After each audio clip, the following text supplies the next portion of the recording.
दोस्तों नमस्कार। आज है 27 जून सन 2024 गुरुवार। दोस्तों अनाज पर हम आपको लगातार अपडेट देते हैं। गेहूं, मक्का, बाजरा, जौ, चावल। आज के एपिसोड में हम गेहूं के अंतर्राष्ट्रीय बाजार और खबरों पर करेंगे फोकस। उम्मीद है कि शो आपको पसंद आएगा। यदि आप हमारे चैनल पर नए हैं, पहली बार आए हैं और अभी तक सब्सक्राइब नहीं किया है तो आप यदि शो पसंद आए तो सब्सक्राइब अवश्य कीजिएगा। जानिए रिपोर्ट विस्तार से। दोस्तों भारत के अंदर गेहूं पर स्टॉक लिमिट लगाने की खबर आ रही है। साथ साथ गेहूं को आयात करने की भी बात की जा रही है, जबकि पूरे विश्व में इस समय गेहूं बड़ी मंदी के दौर से गुजर रहा है और लगभग एक महीने में ही 25% की बड़ी गिरावट अंतर्राष्ट्रीय बाजारों में गेहूं में देखी गई है।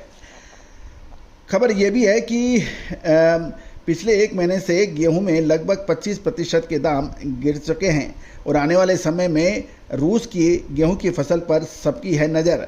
यदि रूस की फसल खराब नहीं हुई और भारत का आयात खुल जाता है तो कीमतों में गिरावट रुक सकती है, और यदि भारत का आयात नहीं खुला और रूस की फसल अच्छी आई तो गेहूं के ऊपर अंतर्राष्ट्रीय जगत में भाव और गिर सकते हैं।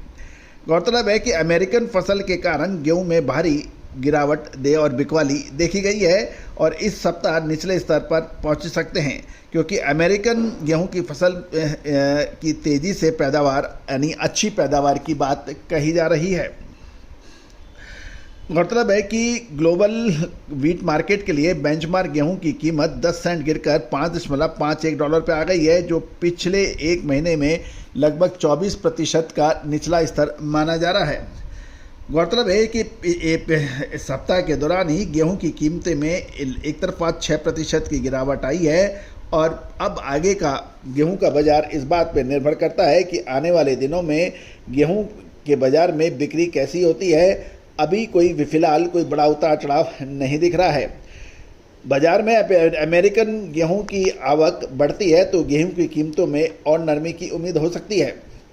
गौरतलब है कि इस सप्ताह पूरे यूरोप में लू चलने का अनुमान है, जो दक्षिण पूर्व में गर्मियों की फसल पर नुकसान कर सकता है और लंबे समय तक बारिश के कारण खेतों में पानी भर जाने और पौधों की वृद्धि रुकने के बाद क्षेत्र में दूसरी ओर किसानों के लिए अच्छी खबर है। ये यूरोप की खबर आपसे शेयर हो रही है।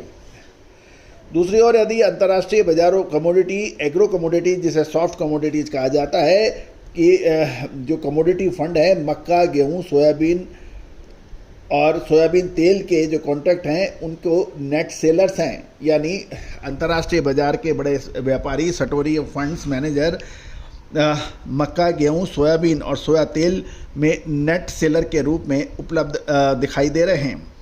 साथ साथ रूस की फसल पर भी एक सबकी नज़र है। यदि रूस की फसलों की की खबर आएगी तो गेहूं की कीमतों के अंदर स्टेबिलिटी हो सकती है, और यदि रूस की फसल अच्छी आई तो फिर अंतर्राष्ट्रीय बाज़ारों में गेहूं की कीमतों को और गिरने से कोई नहीं रोक सकता है। साथ साथ भारत सरकार द्वारा गेहूं पर आयात शुल्क हटाने की भी चर्चा चल रही है। यदि भारत गेहूं का आयात करता है तो ग्लोबल स्तर के ऊपर गेहूं की कीमतों में फ़र्क पड़ सकता है और वहां मंदी रुक सकती है। गौरतलब है कि जैसे ही चने पर लिमिट लगाई गई और उसके बाद अंतर्राष्ट्रीय भावों में चने के दामों में एक तरफा तेज़ी देखी गई थी। तो दोस्तों गेहूं की बाजार में एक तरफ बाजार का रुख औसत मिला जुला दिखता है, दूसरी ओर मौजूदा मंदी भारत के आयात शुल्क और रूस की फसल पर आधारित है। यदि शिकागो गेहूं वायदा $5.40 को स्तर को तोड़ता है तो मंदी और बढ़ सकती है, ऐसा कहना है कुछ विश्लेषकों का। तो दोस्तों आगे आने वाले समय के अंदर कुछ महत्वपूर्ण घटनाएं ग्लोबल स्तर पर हो सकती है, क्योंकि इस बार कुछ महत्वपूर्ण एस्ट्रोलॉजिकल कैलकुलेशंस भी दिखाई देंगे। तो दोस्तों गेहूं, मक्का, बाजरा, जौ, चावल, यह सभी अनाज पर तिलहन, दलहन, मसाला, कपास, इन सभी की विशेष रिसर्च रिपोर्ट भुगतान करने पर उपलब्ध है। सहयोग राशि अदा करने पर आप आज ही संपर्क करें। All the very best, good luck, happy trading.